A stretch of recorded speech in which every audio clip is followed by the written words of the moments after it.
So good afternoon, everyone. Today is Monday, May 4th, 2020. We're meeting, this is a special meeting as part of our fiscal 21 budget process, specifically dealing with district court, attending our commissioners Duncan, Brooks, and Filios. Do we have any changes to the agenda? Hearing none, the time is 1:03, and we're going to start off with Karlene. Good afternoon, Thank you. everybody. It's great to see everybody in person.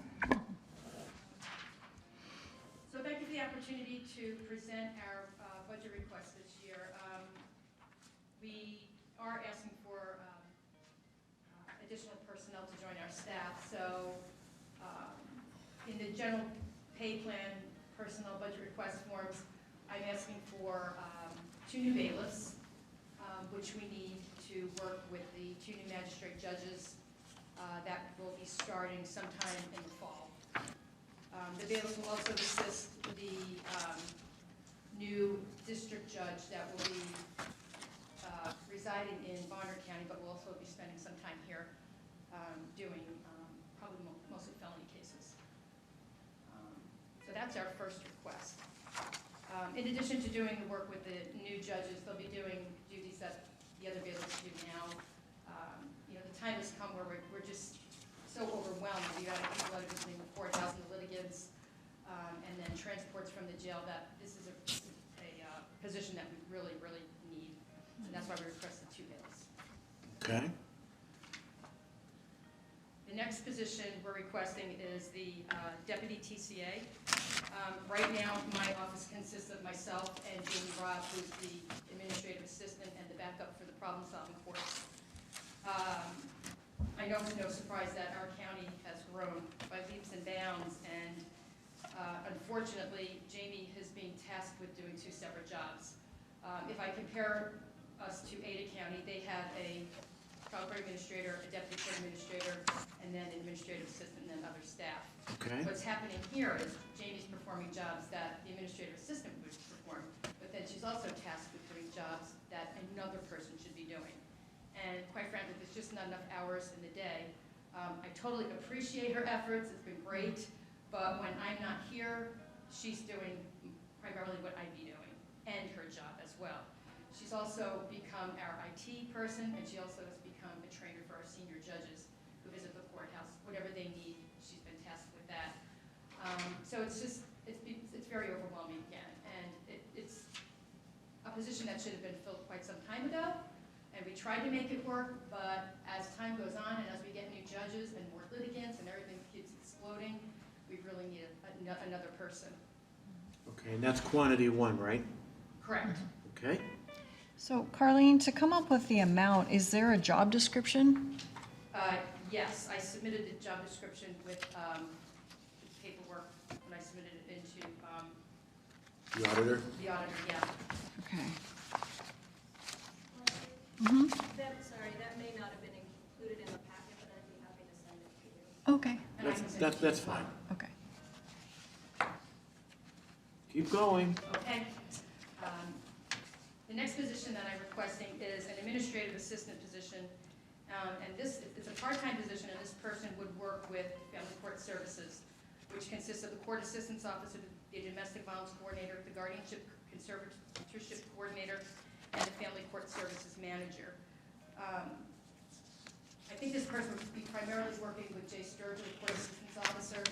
He is the gentleman that provides help and assistance to self-represented litigants, and he and Janet also hold workshops for members of the public that are involved in family law cases. In a 1-year period, Jay has offered services to about 5,500 people. And again, it's a program that we built.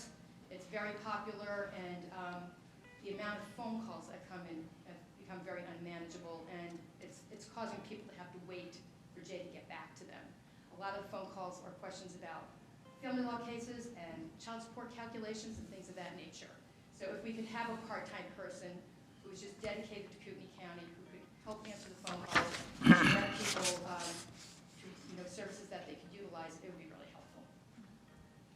And Jay's position, though, is not state mandated. Like you said, it's something that Kootenai County's kind of built up for specialty courts and stuff. There's, no, it's not a specialty court, it's a state-funded position, but he's a Kootenai County employee. And there's a court assistance officer in each county in the state of Idaho. Or, the way we do it, we have one court assistance officer for the whole district. So, but the bulk of his cases are here. Okay. With not having enough courtrooms for the 2 new judges, how do the bailiffs have more work if, my understanding is the new magistrates would be there to alleviate pressure from current caseloads of the current judges until we could build more courtrooms where they could have their own caseloads? Is that? I'm sorry, so what's the question? So right now, our courts are pretty full, right? So to bring in 2 new judges, they're not going to have their own courtrooms, right? Right. So having 2 new bailiffs, I'm just curious, without any more courtrooms, because I see if we add 2 or 3 more courtrooms, then I imagine we're going to need 3, 4, 5 more bailiffs. But without adding more courtrooms, I'm just trying to fully understand how these 2 judges are going to fit into the already full schedule with our current 14 rooms. Right, well, we rotate courtrooms, and currently, not every judge has a bailiff. The bailiff's office has to make that determination about what types of cases are being heard. So for example, say you have a felony matter going, you will have a bailiff. You probably should have 2, maybe sometimes 3, depending on the case. And then if 3 bailiffs are in one courtroom, maybe another judge in another court, maybe doing a civil matter, doesn't have a bailiff. Okay. So we do the best we can schedule-wise to place the bailiffs where we think they're needed the most. If we have the 2 additional bailiffs, that would be a help to get judges better coverage. Okay. Okay. Bill, any questions? Keep going. Okay. I do have a question, actually. Looking at the personnel summary, maybe it's something I'm missing here. Okay, the second line item, the non-exempt deputy TCA, total estimated cost.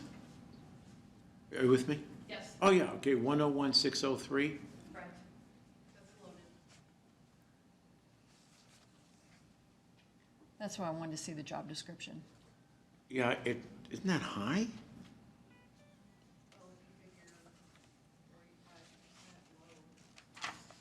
What are you assuming for a base wage? Something similar to the court services director. Which is roughly? Okay, all right, okay. The Ada County Deputy Court Administrator is, I think, 87. Okay, So okay, if you're trying to get it lower than that, it's not exactly the same. okay, I'm fine. Go ahead. It's 87 in Ada County. 87,000 base wage in Ada? Okay. Keep going. Okay, and that's it for the personnel requests. Some of the other matters, other items that I requested are You're operating, correct? my Your B my budget. operating budget. Mhm. What I tried to do, instead of asking for the county commissioners to provide money for certain things, I tried to do transfers between line items to save money that way. So that's the majority of those requests. There have been transfers. One of the things that has popped up, and I have asked for additional funds, is 2 separate line items.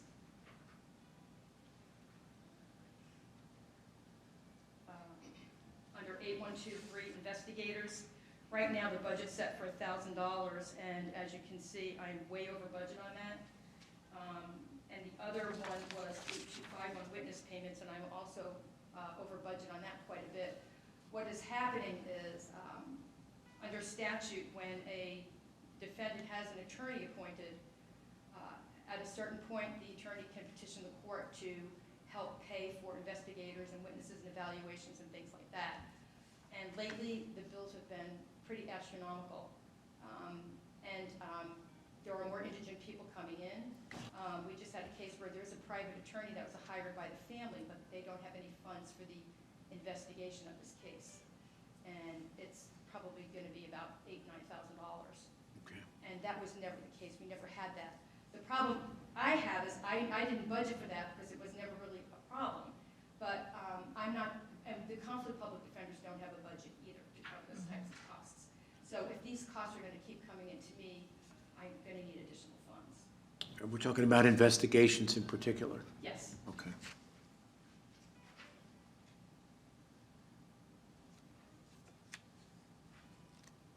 Okay, keep going. Okay. We did ask for a little bit of an increase for parking for jurors because we're parking in a new lot. So we did ask for a little bit of money for that.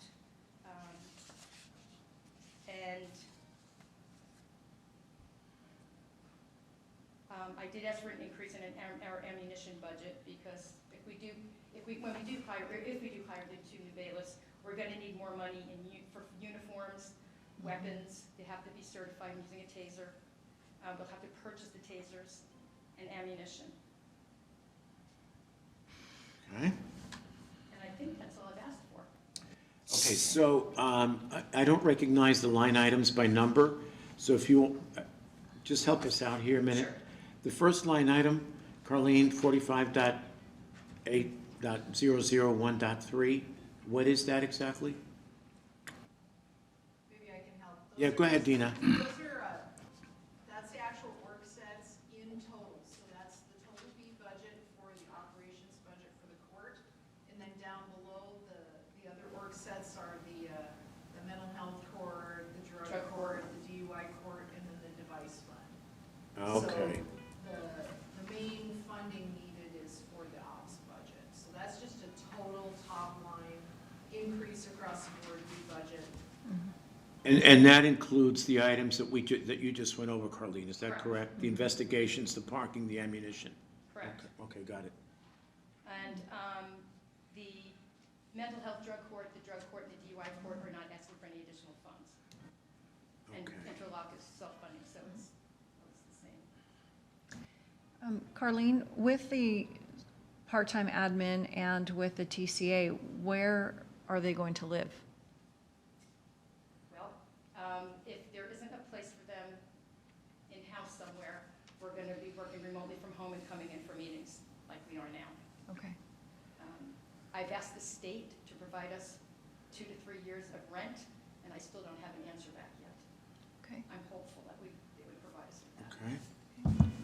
And then if that's the case, then we could move things around, get the 2 new judges in downstairs to the courtroom and move our courthouse and move Yes. everybody around. And that's our plan, when the judges are hired, that is our plan, Okay. that they take that secured area and then problem-solving courts and Jamie. do that. Okay, so your total B budget increase for 2021, you're asking for just over 798,000? Correct. And your adopted for 20 is 768,225. Yes. So it's about 30,000 more, okay. Okay. So the big increase is coming in the A budget, Correct. okay. Questions? Keith, did you have something to add about the trial court administrator? Right, when I saw that, it made me think that it would be a good position and a good way for the BOCC to have a voice in terms of costs for the court. Right now, such expenses like CASA, that contract is being charged through the courts, but you really have no, that it's not being actively monitored in terms of those costs that are going through. So, in order to, have a liaison for the board in order to control and understand the cost of the court, I think that's a very good position to be in our eyes. Okay. Karlene, can you name any other pluses besides just the workload? Just, taking some workload off and, Well, it would just be an asset to the public. We could get things done quicker. We could get, material out to people quicker. We could be a better liaison to other public agencies. When you just have two people doing the work of 3 or 4, you really do have to prioritize and decide what you're going to do first and second. Sure. I can say that, one of the concerns that I have is that Jamie's going to get burned out and run away from me. Because, it's not your 9 to 5 administrative assistant job. Right. It's, a lot of late nights. She gets phone calls over the weekends from judges. It's pretty much a 7 days a week, 24 hours a day, and then some. Okay. So some things, we have to put on the back burner until later. It would be nice if we could get them done quicker. Our mission is to be public servants and to be, just excellent at that. And sometimes I feel like we fall short just because there's not enough hours in the day. Sure. So that would be very, very helpful. Do you know if this is funded as a 95% of market, or is it funded at the minimum? Is that market? Yeah, This is the deputy TCA? correct. Okay. Another, advantage of having this position would be, when we get, again, orders for payments from conflict public defenders or from private attorneys, it would be, another task that person could, pay close attention to. And then we could come to the board if there were problems. It just seems that a lot of the cases are getting a little bit more complicated, and they do require the investigators, whereas before, once in a blue moon, I'd have that request. So I really think we're going to have to keep our eye on that more closely. Okay. Can you, and I hate this if it's putting you on the spot, but can you give me a 1, 2, 3, 4 in priority out of your 4 positions? I guess I'd say the deputy court administrator first, the bailiff second, and family court services fourth. Okay. It's hard to say because it's like comparing apples to oranges. I know. It's a separate function. Yeah. I'm concerned about the security and the safety of the public and the judges and everybody that comes into the courthouse. So the bailiffs, provide that service, and they do it very well. But I know that, we're drowning and Jay Sturgill's drowning, so it's hard to balance. Could you get by with 1 bailiff and then the part-time? Once again, I know it's apples to oranges, but if something had to give, and we're working with about a 6.9 million deficit right now, and so if something had to give, 1 bailiff and then the TCA and then the part-time admin, is that something workable, or you really need 2 bailiffs over the part-time? I would really need the 2 bailiffs. We're shorthanded now. Okay. And just the environment that we're in right now, it's just a little bit more aggressive than it used to be. Sure. Okay. And plus, we do operate out of 3 different buildings, Right. so it just seems like the felony caseloads and the criminal caseloads are getting more complicated, and the people involved in it are getting a little bit more aggressive. So I think the security and safety of everybody in the courthouse is really important. So once again, the bailiffs are really tight on space as well. So is that going to be another issue that, it's easily solved in a new building, but since that's not, that's minimum 2 years away, you guys have a plan for if these 2 bailiffs come on? Yes, they would be housed with the bailiffs right now, but there's a counter right outside the main bailiff's office. We could put 2 workstations in there and rearrange a little bit in the main office and put 2 workstations in there. And sometimes, there are bailiffs in courtrooms, there are bailiffs doing jury commissioner work, so they're not all in there at one time, and that helps. Are the bailiffs armed? They carry tasers. Tasers, and okay. And they have guns. Oh, they do, okay, probably. Okay. Bill? No, we're in a position where it's going to be a very tough budget year, and I don't want to start out with I appreciate the need, but there's a lot of needs out there. Leslie, anything else? No, I'm not ready to cut anything right now, only because justice services is what drives everything in our budget right now. I think we're probably 65, 68, 60, 70% of the budget is court services. So that's why I asked for the ranking, so we can come back and look at it now. But I really want to be able to focus on justice-related services and see if we can fund most of the requests without, and still get to that zero the balanced budget, so. But if anything, I mean, I probably would just say, it's just really hard because I know how much people depend on Jay and that information, and getting that information out to them, I think helps them make better decisions and helps them be a little bit more independent. And so, yeah, that's all I got. Karlene, what are you forecasting for Jay's part-time person? Cost? Cost I think it's Was that the 37,000. 37? Okay, that's Jay's, so. Yeah. 301, Yep, Yeah. yep, yep, I'm good. and that's for 20 hours. Admin assistant, I'm sorry, okay. And that person would just be dedicated to the county. They wouldn't be doing any other work in the other 4 counties. That would just be a Cooney County position. Doesn't Ada have 2 admin assistants? Administrative assistants Yeah, for court assistants, they might. They have kind of like their own little division when they're court assistants officer, because they're so big, right. so there might be 2. So Jay is covering what, Bonner and Kootenai?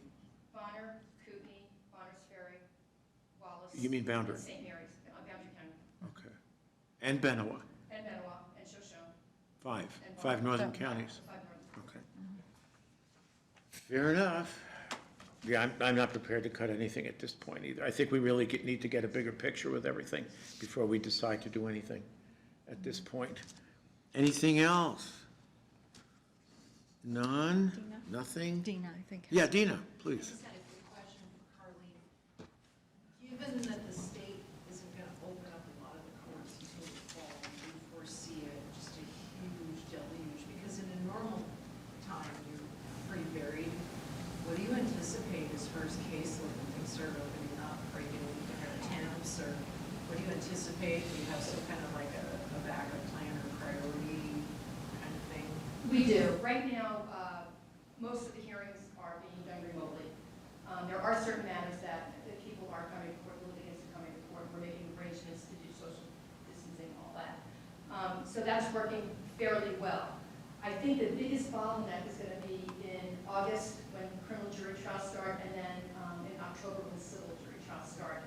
So what has happened is the Supreme Court took all their money that was dedicated to education, because they canceled all their conferences and everything, and they're going to be allowing us to use it for legal student judge time. So that's going to be the first step. And, we'll just have to do the best we can. If we have to open on Saturdays or work in the evening with additional court time, we'll have to do that as well. If that may cause some overtime for Marissa's department and for the bailiffs, but that's the plan right now. So we're still doing retained jurisdictions, people that went on riders to Department of Corrections. We have set up with Department of Corrections, so we're still doing those hearings, and that's been working really well. And so we're trying to keep as much going as we possibly can, but yeah, we're going to see a bottleneck. And I think there's going to be a lot of frustrated people filing lawsuits civilly. So that's another thing I can see going up quite a bit. Would this TCA position be devoted just to Cooney County? Yes. Yeah, thank you. Okay. Anything else? Public, oh, yeah, please, Keith. Can I ask just one other question? Sure. Do other counties, are there grants available in other counties regarding that TCA position could be involved in, or is that something that, Not going to wear, okay, no, the Department of Justice no, grants? no. Okay. No, they typically fund programs, but not people. I wish. Anything else? Okay, public comment? None? 128, meeting adjourned. Thank you, everyone. Thanks, very much. Karlene. Appreciate it.